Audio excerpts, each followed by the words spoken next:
Dans les prochaines minutes, je vais vous présenter la thématique de la campagne de promotion de la santé mentale 2026-2027, les outils qu'on vous propose, puis comment les utiliser. Dans les 10 dernières années, on vous a présenté les 7 astuces pour se recharger, des outils pratiques pour prendre soin de votre santé mentale. Ces outils-là, ces facteurs de protection-là sont encore tout à fait valides et d'actualité. Ils peuvent être utilisés individuellement, collectivement, dans nos modes de gestion et dans nos politiques. Mais avant d'aller plus loin avec la thématique de la campagne, revenons à d'où est-ce qu'elle vient, cette thématique-là. Il y a eu bien évidemment bien des réflexions et des discussions, mais une en particulier a été marquante. Le 15 janvier 2025, avec une cinquantaine de nos membres, des experts et expertes de terrain, de recherche, des partenaires, se sont joints à nous pour réfléchir ensemble à cette campagne-là. Le résultat a été unanime. On devait parler d'espoir et des liens sociaux. Bien évidemment, cette campagne-là s'inscrit aussi dans le contexte actuel. Au niveau social, politique, environnemental, économique, on vit de multiples crises. Cette polycrise-là, elle peut vraiment influencer la santé mentale des gens, des citoyens, citoyennes. Et d'ailleurs, c'est ce qu'on remarque, parce que si on regarde la population québécoise, dans les dernières années, 39 % des Québécois, Québécoises avaient un niveau de détresse élevé. Chez les jeunes, on passe à 58 %, qui est une augmentation de plus de 40 % dans les 6 dernières années. D'ailleurs, il y a l'Université de Lakehead en Ontario qui a fait une étude à travers le Canada. Ils ont demandé aux Canadiens et Canadiennes de 15 à 24 ans si les impacts climatiques avaient des enjeux au niveau de leur santé mentale. De cette étude-là, c'est ressorti que 76 % croient que l'avenir est effrayant et la moitié croit que l'humanité est condamnée. Dans les milieux de travail, c'est pas mieux. Un travailleur, une travailleuse sur 3 ressent un niveau de détresse élevé en lien avec une perte de sens, puis un manque de récupération. C'est pour ça que dans la campagne 2026-2027, on vous propose d'agir. En agissant, on peut sortir du sentiment d'impuissance. On vous propose un pas, un geste, un mouvement pour pouvoir se mettre en action, pour agir pour soi, avec les autres, dans nos communautés, avec les 7 astuces. Ceci dit, c'est tout à fait normal d'être désespéré, parfois, souvent, jusqu'à ce qu'un déclic se fasse, comme le dit si bien Serge Marquis. Ce déclic-là, c'est un appel à la révolution. Au Mouvement Santé mentale Québec, on appelle ça un pas, un geste, un mouvement. Ce qu'on vous propose cette année comme outil, c'est une gamme d'outils qui est offerte en français, en anglais, qui est disponible pour les commandes à faible coût sur notre site et aussi téléchargeable gratuitement. Tout ça, c'est sur êtesbiendanssatête.ca. Le premier outil dont je vais vous parler, c'est notre plaidoyer en faveur de l'espoir pour passer de l'impuissance à l'inspiration. J'aimerais commencer en disant qu'on a eu un plaisir extraordinaire à le créer, avec des humains d'une grande sensibilité. Puis on s'est permis de rêver aussi en le créant. Dans ce plaidoyer-là, on reprend chacune des 7 astuces, puis on explique au niveau social comment est-ce qu'elles peuvent avoir un impact sur le sens et l'espoir. Comment est-ce qu'elles peuvent permettre de cultiver ce sens et cet espoir-là. Dans chacune des astuces, on retrouve des questions de réflexion à se poser à soi, à poser aux gens qui nous entourent, des exemples inspirants, puis aussi des propositions d'action qui ont un impact collectif.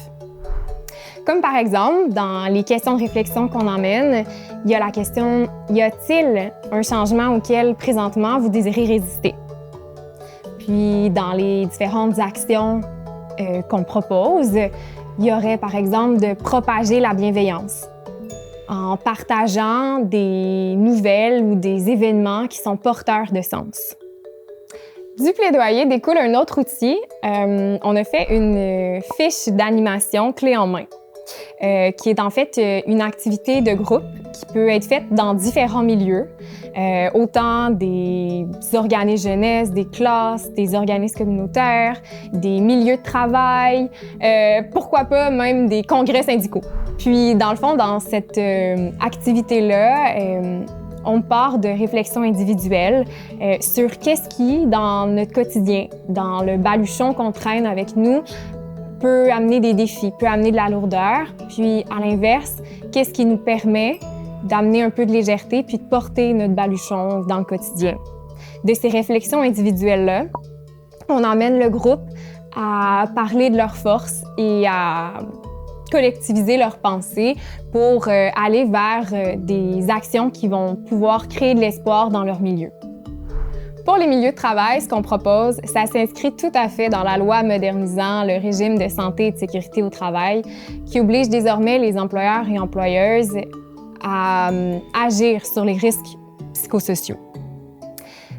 Cet outil-là, il se compose de 7 cartons, un pour chacune des astuces. Et sur chacun des cartons, d'un côté, on a une explication de l'astuce. Comment est-ce que cette astuce-là peut influencer le sens, l'espoir, la santé mentale des employés dans le contexte du travail? Puis de l'autre côté, on propose une liste d'actions en lien avec l'astuce toujours, des actions qui sont accessibles, qui sont concrètes. Ces actions-là, elles s'adressent à tous et toutes dans le milieu du travail. Autant les employés, les employeurs-employeuses, les gestionnaires, pourquoi pas même les actionnaires.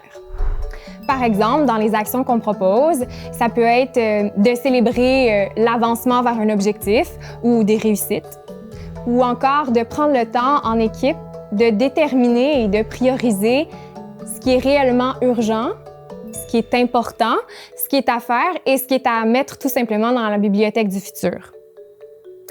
Cet outil-là, on veut qu'il soit utilisé d'une manière que ça fait du sens pour vous, pour vos équipes de travail, pour votre milieu de travail. Donc, on propose qu'il soit utilisé, par exemple, dans des réunions d'équipe, peut-être présenter une astuce à la fois ou qu'il soit déposé dans les aires de repos pour que les employés puissent les consulter ou encore, peut-être, étant donné qu'il est accessible en ligne, qu'il puisse être envoyé virtuellement avec les relevés de paye, par exemple. Pour qu'est-ce qui est de la population générale, on conserve le principe des 7 cartons pour cette astuce, mais cette fois-ci, ils sont adaptés vraiment au quotidien, à la vie de tous les jours. Donc, on a vraiment une explication de comment est-ce que concrètement l'astuce s'applique dans le quotidien, individuellement et collectivement, toujours dans le but de créer du sens et de l'espoir. Puis, sur ces cartons-là, on amène aussi des questions de réflexion, puis des propositions d'action individuelles. Pour chacune des astuces, on a aussi une action qui a un impact collectif. Dans les questions de réflexion, on retrouve par exemple quelles sont mes 5 valeurs prioritaires présentement. Ou dans les propositions d'action, ça pourrait être d'entrevoir dans le prochain mois un texto, un appel, une carte postale ou une visite à une personne que je considère être un ou une alliée. Ces cartons-là, on veut qu'ils soient utilisés pour que ça ait du sens. Donc, vous pouvez les utiliser soit en choisissant une astuce à laquelle vous désirez faire plus de place pendant un certain temps dans votre vie, ou plutôt vous arrêter sur une action en particulier que vous prenez par exemple comme défi pour la prochaine semaine. Vous pouvez les laisser traîner sur votre porte de réfrigérateur pour avoir toujours un œil dessus. Vous pouvez les traîner avec vous, les partager avec les gens qui vous entourent puis que vous appréciez. Pour ce qui est des milieux jeunesse, inquiétez-vous pas, on vous a pas oublié. Restez à l'affût parce que dans les prochains mois, il va y avoir très certainement, toujours sur notre plateforme êtesbiendanstatête.ca, un outil jeunesse et même un projet jeunesse qui s'en vient très bientôt. Avant de terminer, j'aimerais qu'on se demande, et si pendant un moment, on laissait de côté l'instant présent, puis on se permettait de réfléchir à d'autres possibles? Et si on osait parler de notre monde souhaitable à nos amis, notre famille, nos collègues? On aimerait que vous vous joigniez à nous pour créer un mouvement et permettre la création d'un monde souhaitable en s'indignant avec amour et poésie. J'aimerais ça terminer sur une phrase qu'a écrite Guillaume Ouellette en reprenant la pensée de Cervantes, l'auteur de Don Quichotte. Le monde est un édifice que nous façonnons en permanence. Nous ne sommes pas condamnés à habiter un réel figé. Nous pouvons le réinventer, le plier autrement, le voir sous un autre angle.